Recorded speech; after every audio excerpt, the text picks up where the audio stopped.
Hello and welcome again. Now we're here with Toby Purser. He's the music director of the Vienna Opera Academy, and he happens to be the head of conducting at the Royal College of Music in London. A very, very special talent, and we're happy to talk to him today. And joining him is also Mr. Luca Gliozzi, who is one of the assistant conductors. So welcome, gentlemen. And Toby, first of all, this is your fourth season with the Vienna Opera Academy. This is you've been with it since the very beginning, right? So how are you finding your role here after 4 years, and especially if you parallel it to what you've been doing in London? Do you find, what are the differences, what are the similarities, and does it bring the same kind of experience, if you will, or what you're imparting? Is it very similar in both cases? It's a very difficult but very interesting question. On the one hand, it's exactly the same because mentorship is always about looking after people who are around you and trying to work out what it is that they need and what you can help them with, which is always going to be different depending on who is there.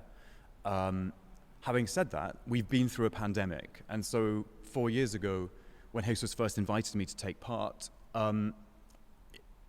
it was a very young organization. We just did 3 weeks, and we did lots of scenes of Verdi La Traviata, Rigoletto. Also, we worked on Don Giovanni, and then each year we've got bigger, and we even managed to keep performing during COVID. So you can imagine the excitement of being able to make music when actually most of people had been sitting at home for large periods of time, not able to perform. And this is the first year, even though we are still in a pandemic, it's the first year when we feel a little bit more normal, and it feels as if we're making a real production this year in a way which was more difficult in previous years because of the situation. But the most important thing is this thing about every year is different because the people are different, and I see my role as to do the best I can for whoever is here. Very, very good. Thank you. And Luca, so tell me about your previous experience and how you found your way to the Vienna Opera Academy, which I think is perhaps via London? Well, thank you for the question. It is via London. It's surely a London-connected participation that I have. I found my way in conducting around 3 years ago, and I was lucky enough to study with Maestro Colin Metters in London, and I started off symphonic repertoire. However, my background is as a pianist, and I study at the Royal College of Music in a master program in piano. I've always had a very strong desire to conduct, and being Italian, opera comes pretty much in my blood, so it's always an experience that I wanted to do. And the Vienna Opera Academy just provided me with the fresh start in a conducting role that I needed in an environment in which I can really, test my progress every day and get the tips in a relaxed yet really professional environment. So it has been really a natural place for me to be, and it feels really good to be here. Excellent. Very, very good. Well, with both of you, you're here in Vienna, so this time at the Borromeo Saal. I guess you both love Vienna, another musical city, is also along with the cities in Italy. How are you in the middle of this very hot summer? How are you finding the program going on so far? And with the higher number of students, as far as I understand it, there are many more students this summer now that the things have opened up a little more. And how is the program going so far as of now? In fairness, the program is going brilliantly because we have so many talented singers, and it's wonderful that we have at least 2 principal singers for every role, which means that we can share the roles between different very talented singers and make sure that as many people have visibility and can be seen by agents, by promoters, and have a platform here in Vienna. And as you rightly say, Vienna is is such an important city for musicians. Just being here always gives me goose pimples because the streets vibrate with music. They vibrate with history. To be walking on the same pavement as Mozart, looking down the street he looked down, always feels very special. And Mozart is my favorite composer. So that's, for me, it's heaven to be here in the summer. Well, for me personally, being connected to places and feel the vibration of the place is something really close to me. I'm from Rome, so I'm used to it on a daily basis. And in Vienna is just, this personal side of me meets a professional, and, performing Mozart House is something that I would never, ever forget. It's just, it's my favorite composer as well, and alongside there is just a lot of Beethoven around, a lot of Brahms. So, I mean, it's the place to be, really. If you want to become a musician, that's a place that you cannot escape. And also, it's very informative. Whatever is your role, really, in music, to just be here and see what they saw. For me, it was really informative, for example, to take a stroll down to Heiligenstadt and just go and visit Beethoven's house and really experience, his pain during his deafness. It's a trip that every musician should take. And to move my first steps in opera here is just something unbelievable, and something I cherish, and I thank the organization for, because it's just fantastic. This is great. Very good. What is it? Well, I could ask both of you, although you're at different stages of your career, obviously. What is it that you would like to take away, Toby, from this program this year, which you're established in this role now? When I say role, as conductor, what is it that you'd like to take away this time with you back to London? And Luca, what is it that you would like to take away from this experience, besides it being a magical city, but I mean for your career? And you're going back to London as well? Yeah, and how, from the perspective of a conductor and a conductor in the making. Yes, in the making. What would you like to take away from this program? My answer for that is very simple. It's quite simply inspiration. I get so inspired by working with young, talented musicians, and I also get inspired by helping them. So one of the roles I have here at the Vienna Opera Academy is in each 3-week session, we have 4 assistant conductors. And so those are conductors who probably want to make a career in opera. And so they have the opportunity to work alongside me, really preparing the singers and learning how to work as an assistant conductor.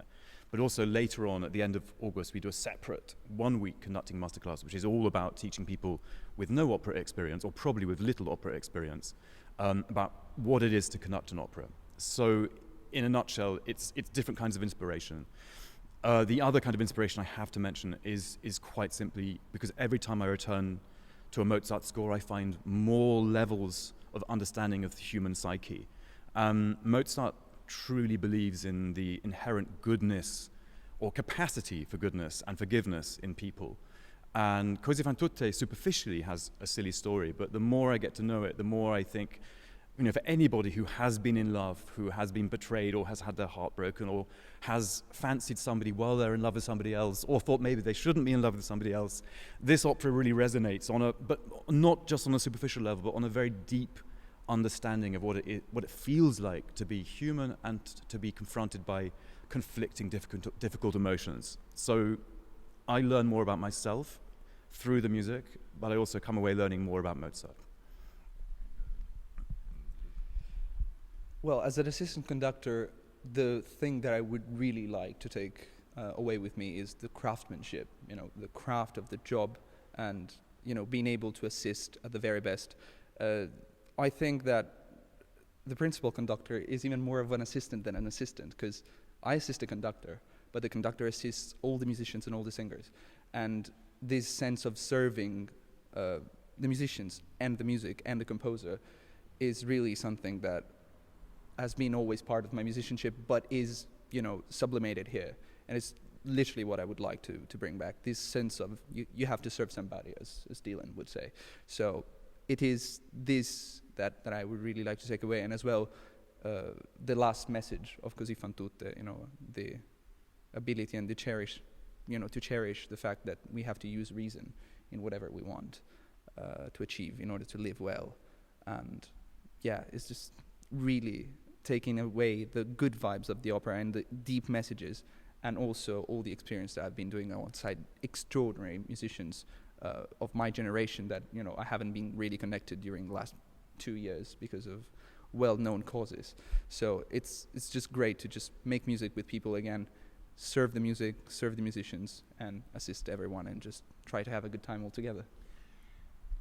Thank you. I think it's very important to point out, to emphasize now, not only when I asked the question about what do you want to take from the program, but it's obvious what you're bringing to the program, and it's really, really beautiful to see such fascinating minds that are at work, not only the talent, but the minds also. And it's very clear, and I think it should be emphasized again, as I say, that the contribution, what you're bringing here, is a very, very lovely thing, very important thing. And with the other talent that who I've spoken to, emphasizes this as well. They emphasize this as well. What amazing attitudes, approach, as well as the talent and skill they're bringing to this program. So it's very, very nice to hear what you have to say. And on a lighter note, if I can just ask this question, what in your career as well, both of you, even though you're at, again, 2 different points, what has been the most ironic, or let's say the funniest thing that's happened to you? Luca? Well, I'm Italian, so a lot of the bloopers in the Italian text are really fun to witness many of the times. It's amazing how Da Ponte's language is so modern that a letter can change radically the meaning of any phrase and just lend itself to some very Mozartesque double entendres sometimes. So, I mean, I won't get into the details of that because why not? It would be fun. You never call out a singer. But yeah, I mean, it's just talking about what we bring. I bring the pronunciation, and they bring the voice. So it's very interesting to do that, and it's been quite funny. It's also a very light environment. We are many young people, so the camaraderie has been there, and it's very fun to watch that. Okay. But yeah, this is what I bring to the table, and this is what I get out with. Okay. Toby. I'm really struggling with this answer. I honestly can't think of anything which makes me laugh out loud, except for one of my first concerts where I had the worst memory slip of my life, where I was arrogant enough to be conducting from memory. I'd been conducting for about 1 year, and I was doing a Mozart symphony, and I got to the end of the minuet, and in the minuet, there's a trio, and then you go back and do the minuet again. I got to the end of the minuet, and I was convinced I'd already conducted the trio. So I put my hands down, and then I brought them up again and started conducting the last movement, and nothing happened. The orchestras didn't react, and I stopped. I put my hands up again, and I gave the upbeat for the last movement. Still nothing happened, and then I whispered, "Finale!" And suddenly everyone flipped over their music and started playing, at which point I realized about 5 seconds later what I'd done, and said a very loud swear word. And never to be repeated, I hope. Well, thank you very much. Very, very good. Thank you so much for, you can edit it right there. So thank you very, very much for that. And it's been a real pleasure speaking with you both and listening to you. And it's obvious that the Vienna Opera Academy really, really has quite the talent that it is looking for and is teaching. And you're teaching, and you're learning, you're teaching. And it's a beautiful, beautiful program. And just 4 years old, it's obvious that it has a very cliche, but to say this, but very bright future, a very wonderful future. Thank you so very much.